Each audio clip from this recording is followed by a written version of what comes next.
Right, so it's a leap day and therefore a leap year. And most people know that leap years happen every 4 years, multiples of 4, I believe. But what a lot of people don't know is that that's not fully true.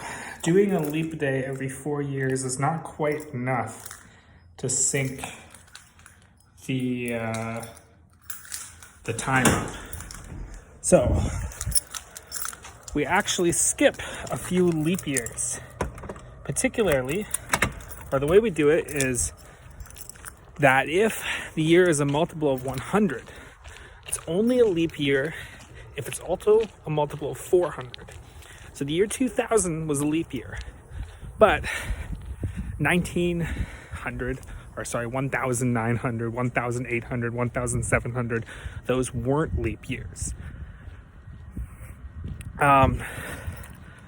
So a lot of people don't know that, which is fine. It's not really relevant most of the time.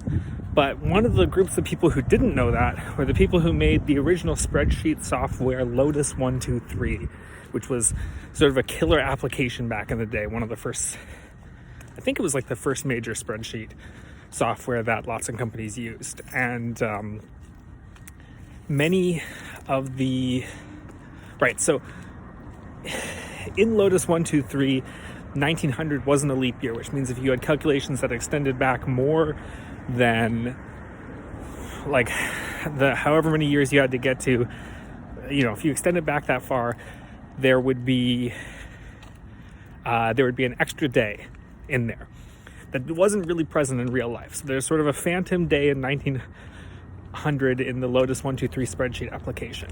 But because it was so widespread, any spreadsheet application that was hoping to capture its same user base had to replicate the same bug, which included Microsoft Excel.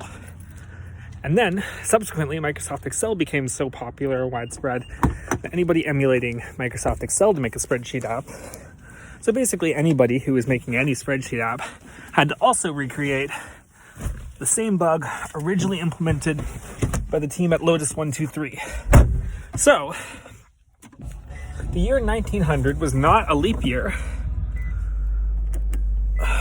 in real life, but in the world of spreadsheets, it was. Which means in any kind of data processing thing, you'll end up with this phantom day, which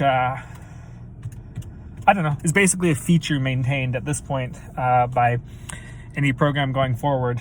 And there's lots of ways in which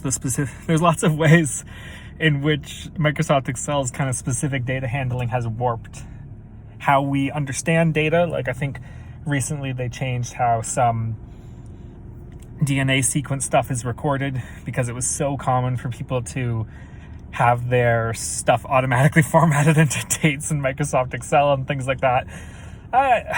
It's had a pretty profound impact on how we understand some stuff, but I think the weirdest one is the phantom spreadsheet day. I don't know.